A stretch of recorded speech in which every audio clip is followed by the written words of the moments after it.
चलिए, अब हम आ गए हैं हमारी सिक्स्थ पॉइंट पे। ठीक है, सिक्स्थ हमारा जो सबसेक्शन है उस पे आते हैं। General introduction of shad darshan, षड दर्शन जिसे हम कहते हैं, with emphasis on the Sankhya, yoga and Vedanta darshan. देखिए यहाँ पे क्लियर कर दिया षड दर्शन के बारे में, जनरल इंट्रोडक्शन चाहिए।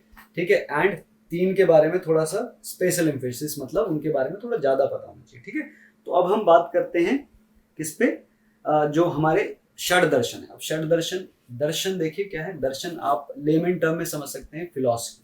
ठीक है, जो हमारी फिलॉसफी है, तो हमारे यहाँ देखिए 9 दर्शन को प्राथमिकता दी गई है। ठीक है, टोटल 9 दर्शन को, षड दर्शन मतलब 6 दर्शन। ठीक है, ये जो 6 दर्शन है ये कौन से हैं? आस्तिक।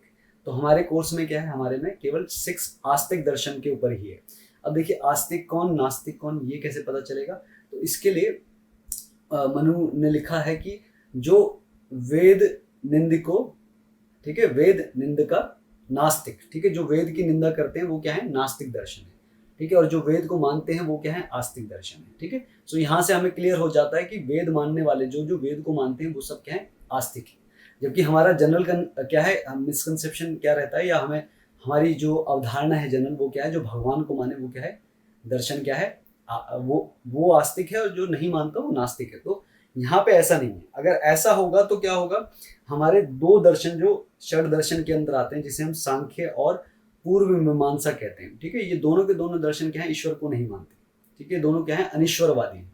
क्लियर? तो पहले बात करते हैं कि वो दर्शन कौन से हैं। नास्तिक नहीं करेंगे, केवल आस्तिक कर रहे हैं, जबकि नास्तिक इन्होंने पीछे कवर कर दिया। जैन दर्शन और बौद्ध दर्शन दोनों के दोनों क्या है? नास्तिक है। उनके अलावा एक दर्शन और होता है, चारवाक दर्शन। ठीक है, नॉट रिक्वायर्ड। ठीक है, केवल आस्तिक दर्शन की बात करेंगे। आस्तिक दर्शन में कौन कौन से दर्शन है? सबसे पहला, इसको देखिए जोड़े में समझेंगे तो बहुत आसान रहेगा। ठीक है, जैसे आपने सुना होगा सांख्य योग, है ना? तो सांख्य एक दर्शन है, और दूसरा दर्शन क्या है? योग एक दर्शन। ठीक है, एंड ऐसे ही न्याय वैशेषिक, न्याय वैशेषिक को एक साथ लेके चलते हैं जोड़े में। ठीक है, क्योंकि दोनों एक दूसरे के, एक कह सकते हैं हम, एक दूसरे के पूरक हैं, है ना? तो इसी तरीके से सांख्य योग भी एक दूसरे के पूरक हैं। फिर हमारा पूर्व मीमांसा और उत्तर मीमांसा। उत्तर मीमांसा को हम कई बार क्या बोल देते हैं, हम उपनिषद भी कई लोग बोल देते हैं। ठीक है, सो यहाँ पे देखिए न्याय दर्शन के जो प्रवर्तक हैं वो कौन है? गौतम, महर्षि गौतम। ठीक है, उसके बाद न्याय के बाद वैशेषिक, वैशेषिक के जो प्रवर्तक हैं वो कौन है? महर्षि कणाद। ठीक, फिर आया सांख्य। सांख्य, सांख्य दर्शन किसने दिया? ये तो हम सब वैसे जानते हैं योग स्टूडेंट, क्योंकि ये भगवत गीता में भी आता है, कपिल मुनि। ठीक है, एंड देन उसके बाद क्या है? योग दर्शन। योग दर्शन भी हमें पता है, पतंजलि महाराज जी। ठीक है, महर्षि पतंजलि। उसके बाद जो 5th है वो क्या है हमारा? पूर्व मीमांसा। पूर्व मीमांसा किसने दिया है? महर्षि जैमिनी। ठीक है, देन उत्तर मीमांसा, जिसे हम बोलते हैं, जो जिसके प्रवर्तक हम बताते हैं बादरायण या वेद व्यास बोलते हैं। ठीक है, तो ये क्या है? हमारे 6 दर्शन है। ठीक है, आस्तिक किस बेस पे कहा जाता है? क्योंकि वेदों को मानते हैं। बस इतना पता होना चाहिए। ठीक है, नाम और प्रवर्तक भी पता होना चाहिए। It is a very important topic. इससे आ जाते हैं क्वेश्चंस, आ जाते हैं काफी।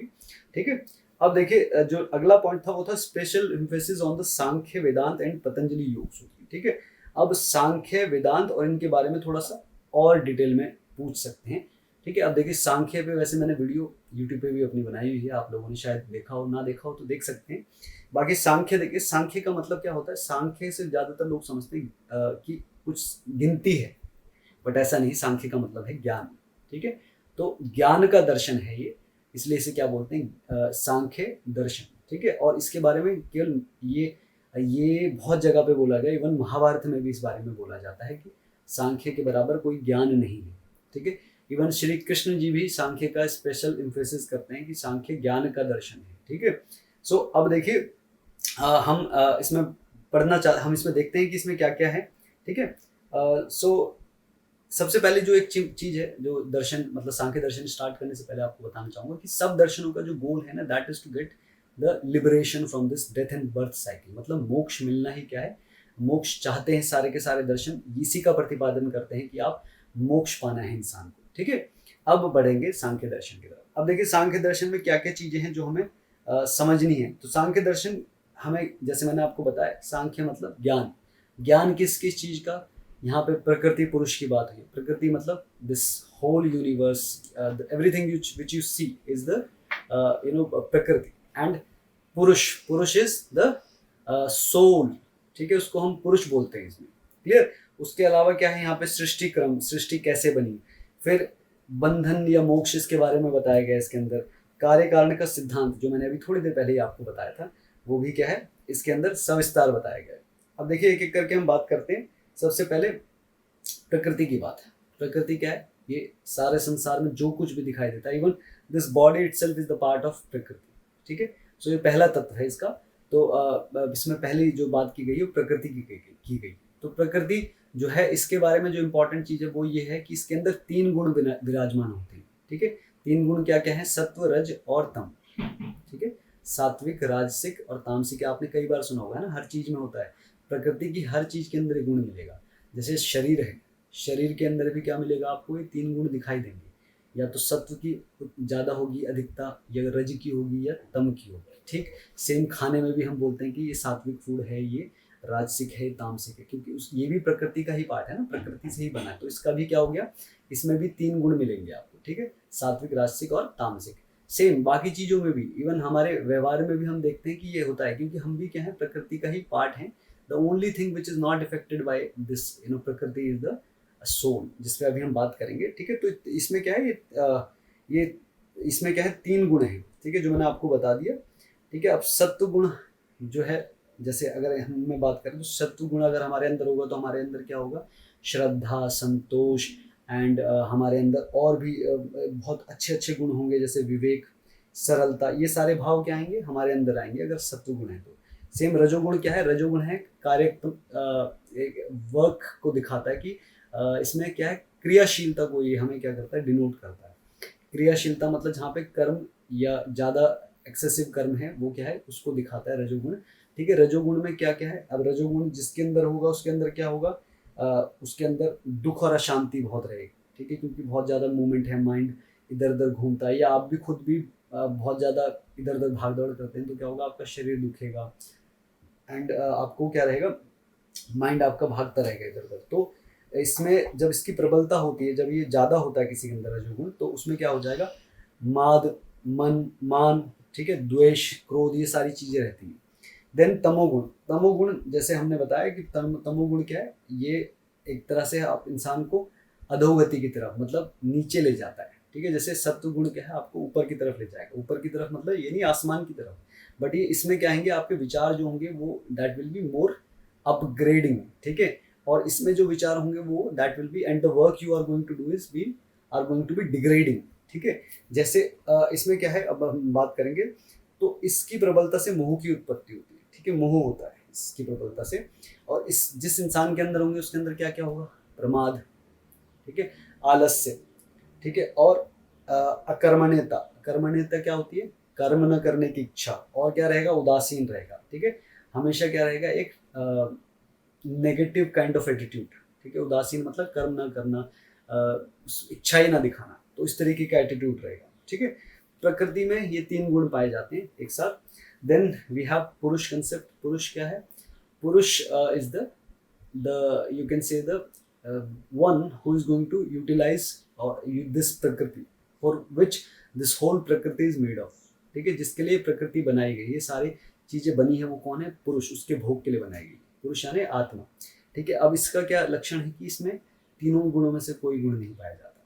प्रकृति जो है ना उसके अंदर कोई चेतना नहीं है, प्रकृति के अंदर कोई किसी तरीके का मूवमेंट नहीं है, लेकिन पुरुष जो है उसके अंदर मूवमेंट है, इसलिए इसको बोलते हैं चेतन, और प्रकृति को बोलते हैं एक तरह से अचेतन है, ठीक है। एंड उसके अलावा क्या है यहाँ पे त्रिगुणातीत, जैसे मैं आपको बता चुका हूँ, ठीक है। और ये क्या है, प्रकृति के पदार्थों से संयोग वियोग से सुख दुख का अनुभव करता है, ठीक है। जैसे प्रकृति के जो पदार्थ हैं, अगर कोई हमें अच्छा चीज़ मिलती है तो कुछ हमारी जो जिसके लिए हमको एक इच्छा है, अगर हमें वो मिल जाए तो हमारे जो पुरुष है, जो आत्मा है, वो भी क्या होती है, प्रसन्न होती है कि उसको वो चीज़ मिली। और जब वियोग होता है तो क्या होता है, दुख होता है। वो किससे होता है, प्रकृति को नहीं, वो आत्मा को होता है, इस पुरुष को होता है, ठीक है। तो पुरुष क्या है, इसका सेकंड इसमें जो हमने बात करी है। देन सबसे इंपॉर्टेंट इसमें तीसरी चीज़ है जो मैं बात करने वाला हूँ, सृष्टि क्रम। सृष्टि क्रम क्या है, इसमें सृष्टि कैसे बनी, ठीक है। तो उसके लिए यहाँ पे आप देखेंगे तो 25 तत्वों की यहाँ पे क्या है अवधारणा है, ठीक है। अब ये 25 तत्वों की वजह से, इन 25 संख्या की वजह से इसे सांख्य दर्शन नहीं कहा गया है, जैसे मैंने आपको बताया। तो ये 25 तत्व हमें पता होने चाहिए। कई बार पूछ लिया जाता है कि सांख्य दर्शन में कितने तत्व हैं, 25 तत्व, ठीक है। और जो इसका एक पूरक जो मैंने बताया ना कि एक दूसरे को कॉम्प्लीमेंट्री इसके साथ साथ चलते हैं दो दर्शन, तो सांख्य योग में 26 माने जाते हैं, क्यों? क्योंकि वहां पे ईश्वर को भी माना जाता है। सांख्य अनिश्वरवादी, ईश्वर को नहीं मानता, ठीक है। अब वो 25 तत्व क्या क्या है? पुरुष, प्रकृति। प्रकृति से पहले दो क्या है? पुरुष, प्रकृति, अलग अलग। प्रकृति से आपका क्या हो? प्रकृति से आपकी महत बनी या बुद्धि बनी, ठीक है। उस बुद्धि से अहंकार बना, अहंकार से फिर आपका मन बना, और 5 ज्ञानेंद्रियां, 5 कर्मेंद्रियां, 5 महाभूत और 5 तन मात्राएं, ठीक है। ये सब चीजें बनी। तो अब देखिए, आपसे कोई ये ना डिटेल में वैसे पूछेगा नहीं कि क्या नाम है, ये क्या क्या एग्जैक्ट कर्म क्या है, लेकिन फिर भी आप याद कर लेंगे तो that will be good for you, ठीक है। इसमें बस ये पूछा जा सकता है आपसे हार्डली कि कितने तत्वों के बारे में बताया गया, तो 25 तत्व बताए गए, ठीक है। सृष्टि कर्म में 25 तत्व बताए गए। अब ये श्योर आपको पता ही होगा, पंच ज्ञान इंद्रिय क्या है, पंच कर्म इंद्रिय क्या है। ज्ञान इंद्रिय क्या है? जिनसे हमें ज्ञान मिलता है। ज्ञान किस किस से मिलता है? जीभ से, नाक से। जीभ से टेस्ट मिलता है, नाक से क्या खुशबू मिलती है या दुर्गंध प्राप्त होती है किसी चीज़ की, आँखों से दिखाई देता है ना। इससे क्या मिलता है? हमें विजुअल ज्ञान मिलता है। सुनते हैं, त्वचा से हमें क्या मिलता है? स्पर्श ज्ञान मिलता है। ये हमारी ज्ञान इंद्रिय। कर्म इंद्रिय क्या है? जिनसे हम कर्म करते हैं, है ना। जैसे हाथ, पैर, है ना, मुंह, इससे क्या करते हैं? चबाते हैं। तो ये सारे क्या है? कर्मेंद्रिय हैं, पंच कर्मेंद्रिय। ये आप देखेंगे, आपको आराम से, आई एम श्योर वैसे तो पता ही होगा, आपको नहीं भी पता होगा तो पंच कर्मेंद्रिय आप you can check it out, ठीक है।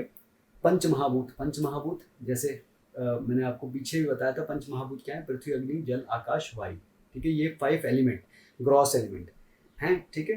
एंड पंच तन मात्राएं। तो ये सारे क्या है? बड़े ही बेसिक हैं। अगर आप देखेंगे, गूगल भी करते हैं तो आपको सारे के सारे ये मिल जाएंगे 25 तत्व। लेकिन पूछा कितना जाएगा? केवल कि कितने तत्व हैं, ठीक है। तो बहुत ज़्यादा याद करने की जरूरत नहीं, बस 25 तत्व पता होने चाहिए। बंधन व मोक्ष। अब देखिए, जैसे बाकी दर्शन या बाकी हमारा सब सिद्ध, आप देखेंगे फिलॉसफी जो बोलती है, या वेद बोलते हैं, उपनिषद बोलते हैं, बौद्ध दर्शन बोल रहा है, जैन दर्शन बोल रहा है, सेम यहाँ पे भी क्या बोल रहे हैं कि ये जो अज्ञानता है ना, इसके कारण क्या है? मनुष्य बंधन में बन जाता है, और इसी वजह से क्या है? मोक्ष नहीं प्राप्त कर पाता। और मोक्ष प्राप्त करना है तो क्या करना पड़ेगा? ज्ञान लेना पड़ेगा, ठीक है। तो ज्ञान is the means through which you can get the मोक्ष और liberation from this birth and death cycle, ठीक है। This is also not very important, ठीक है, लेकिन for your knowledge I am telling you about this. बंधन में बंधा पुरुष 3 तरह के दुखों से दुखी रहता है, ठीक है। अब देखिए, यहाँ पे 3 तरीके के दुखों की बात है। ये जरूर कई बार पूछा गया है क्वेश्चन कि 3 तरीके के दुख किस दर्शन के अंतर्गत है, तो वो किस में है? सांख्य दर्शन में। और ये आपने सुना भी होगा, जैसे हम कई बार प्रेयर करते हैं तो लास्ट में हम करते हैं ना, ओम शांति शांति शांति, 3 बार शांति बोलते हैं। 3 बार ही क्यों बोलते हैं? कम या ज़्यादा क्यों नहीं बोलते? क्योंकि हम, जो सांख्य दर्शन है वो बोलता है 3 तरीके के ही दुख से क्या है? इंसान दुखी है। अब वो 3 तरीके के दुख क्या है? ये पूछ लिया जाता है, इसलिए इसको समझ लीजिएगा। बिल्कुल मतलब सरल भाषा में समझाने की कोशिश करूँगा। पहला क्या है? आध्यात्मिक। आध्यात्मिक वो दुख है जो इंसान को शरीर या मन से प्राप्त हो। शरीर से मतलब जैसे कुछ चोट लग गई या कोई बुखार हो गया, वो शारीरिक दुख है ना। फिर मानसिक क्या है? लोभ, क्रोध, मोह, ये सारे के सारे क्या है? ईर्ष्या, ये सारी चीजें क्या है? मानसिक दुख। देन सेकंड जो दुख है वो क्या है? पहला था आध्यात्मिक। आध्यात्मिक के 2 पार्ट हैं, शारीरिक और मानसिक दुख। देन आपका आदि भौतिक। आदि भौतिक मतलब जो भूत से मिलते हैं, जो बाकी जो जीव हैं उनसे मिलते हैं। जैसे सांप ने काट लिया, बिच्छू ने काट लिया, या गाय भैंस ने मार दिया, कुत्ते ने काट लिया, ये सारी चीजें क्या है? किसी दूसरे भूत से मिली है, किसी दूसरे जीव से मिली है, तो इनको क्या बोलते हैं? आदि भौतिक। Then third is adi daivik, something which is not under the control of a human और some other you can say life form, ठीक है। ये क्या है? It's kind of like supernatural kind of thing. जैसे बहुत ज़्यादा बारिश की वजह से आपका क्या हो गया? फसल खराब हो गई, बिजली पड़ गई, कोई मर गया या कुछ क्षति हो गई, ठीक है। इसके अलावा बाढ़ आ जाना, या सूखे की वजह से आग लग जाना, सूखा भी हो जाना, ये भी क्या है? सारे के सारे आपके कंट्रोल में नहीं है, ठीक है। तो ये सारे के सारे क्या? आदि दैविक दुख। तो ये 3 तरीके के दुख हैं, आध्यात्मिक, आदि भौतिक, आदि दैविक। तो ये आपको पता होने चाहिए। इन तीनों की शांति के लिए हम, इन तीनों को शांत करने के लिए हम 3 बार शांति बोलते हैं। हर अनुष्ठान के बाद ये अक्सर बोला जाता है, ठीक है। तो आई होप ये कंसेप्ट भी आपका थोड़ा क्लियर हुआ होगा। देन उसके बाद यहाँ पे क्या है? हाँ, तो जिस प्रकार आपने देखा है कि हम योग दर्शन में ना पंच क्लेशों को मानते हैं कि योग मार्ग में मुक्ति के लिए वो बाधक हैं। ठीक है, वो क्या होते हैं पंच क्लेश, वो आगे पता चलेगा आपको। उसी तरीके से सांख्य दर्शन में क्या बोला गया, अज्ञानता ही क्या है, ये बंधन का या मुक्ति न मिलने का कारण है। ठीक है, तो इसके बाद हम चल रहे हैं नेक्स्ट दर्शन, जो इसी के अंदर जैसे बोला था स्पेशल इम्फेसिस है, तो वेदांत दर्शन। अब वेदांत दर्शन किसका है, महर्षि व्यास ने इसको वेदांत दर्शन को दिया है। इसमें क्या है, वेदों और उपनिषदों की जो विद्या है उसको सुव्यवस्थित ढंग से प्रस्तुत किया गया है। ठीक है, अब देखिए वेदों और उपनिषदों की जो शिक्षा थी ना उस वो, अब मैंने जैसे पीछे भी बताया कि बड़ा कन्फ्लिक्ट रहता था। उपनिषद जब हमने बात की थी ना प्रिंसिपल उपनिषद, तो वहाँ पे एक चीज मैंने आपको बताई नहीं कि शायद बताई है आपको कि जो अलग अलग जो उपनिषद हैं वो इतने सारे बनाने की जरूरत इसलिए पड़ी क्योंकि हर किसी ने अपने अपने हिसाब से, हर गुरु ने अपने हिसाब से व्याख्या करी, सृष्टि क्रम को बताया या ब्रह्म को समझाने की कोशिश की। तो कई बार क्या होता है, कुछ चीजों में कॉन्फ्लिक्ट मिलता है। ठीक है, तो कॉन्फ्लिक्ट को खत्म करने के लिए क्या किया गया, वेदांत दर्शन की जो है बनाया गया। ठीक है, वेदांत दर्शन किसने बनाया, महर्षि व्यास ने। ठीक है, और वेदांत के जो सूत्र हैं उनको हम क्या बोलते हैं, ब्रह्म सूत्र कहा जाता है। अब यहाँ पे ये इंपॉर्टेंट है कि इनको ही क्या बोला जाता है, ब्रह्म सूत्र भी कहा जाता है। ब्रह्म सूत्र में कितने सूत्र हैं, 550 सूत्र। ठीक है, और 4 अध्याय में डिवाइड किया गया है। तो इनमें क्या है, इनमें आप देखेंगे तो ये फर्दर डिवाइड किया जाता है इन्हें, क्योंकि ब्रह्म सूत्र भी क्या था, बड़ा मुश्किल था जनमानस के लिए समझने के लिए। तो इसको क्या किया गया, फर्दर डिवाइड किया गया 3 स्कूल्स में। किसमें, स्कूल्स क्या क्या हैं, एक तो है अद्वैत फिलॉसफी। ठीक है, एक अद्वैत स्कूल, अद्वैत। ठीक है, तो अद्वैत मतलब कि एक तत्व को मानना, किसी ब्रह्म को मानना। देन आपके पास क्या है, अद्वैत के अलावा जो है हमारा वो है द्वैतवाद। ठीक है, तो ब्रह्म प्लस आत्मा को मानना, ये 2 अलग अलग चीजों को मानना इज द द्वैत। फिर एक विशिष्टा द्वैत। ठीक है, ये 3 तरीके की। अब वेदांत दर्शन में और क्या क्या चीजें बोली गई हैं, इसमें जीव की 3 अवस्थाओं पर प्रकाश डाला गया है। जैसे मैंने आपको पीछे भी बताया था, जो जब मैं उपनिषदों की बात कर रहा था, तो क्या क्या थी वो अवस्थाएं, एक जागृत, स्वप्न, सुषुप्ति, और उसके बाद मैंने एक तुर्यगा भी बताई थी उसमें ना। तो ये तुर्यगा 4 स्टेज हैं इसकी। साथ में इसमें क्या बताया गया है, पंचकोश। अब पंचकोश में देखिए, पंचकोश में आपको यहाँ पे समझाना चाहूँगा। पंचकोश क्या है, हर ह्यूमंस की क्या है, 5 शेल्थ हैं। शेल्थ मतलब उनकी एक कह सकते हैं लेयर है या उनका एक ऑरा है। ठीक है, वो 5 ऑरे में से ना हमको दिखाई नहीं देते हैं वैसे वो, लेकिन क्या है, these are the layers with each soul is covered with, हर आत्मा क्या है उससे कवर्ड रहती है। तो 5 शेल्थ क्या है, वो अलग अलग काम करती है, उन हर शेल्थ पे अलग अलग काम होता है।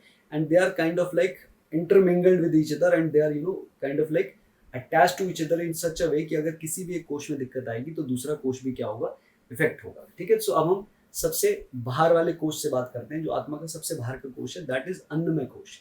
इट इज द ओनली कोश विच यू कैन सी। तो ये क्या है, इसको बोलते हैं शारीरिक कोश या फिजिकल शेल्थ। ठीक है, फिजिकल कवरिंग। इसमें क्या है, ये बॉडी क्या है, ये आपकी शेल्थ है, एक सबसे बाहर की कवरिंग है, यही हमें दिखाई देती है।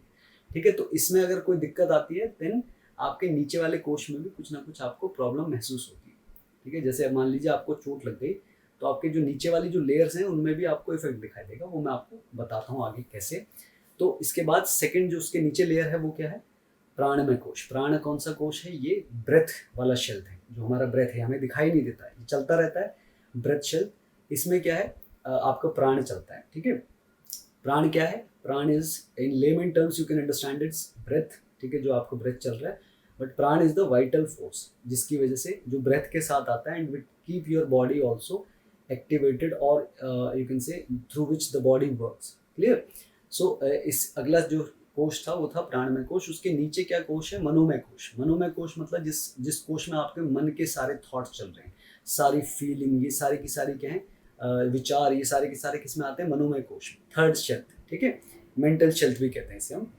सो ये इसके नीचे है। उसके नीचे क्या है, विज्ञानमय कोश, जिसे हम बोलते हैं इंटेलेक्ट कोश, जहाँ पे आपकी बुद्धि काम करती है, जहाँ पे आपका आप एक डिसीजन ले पाते हैं कि क्या चीज़ सही है, क्या चीज़ सही नहीं है।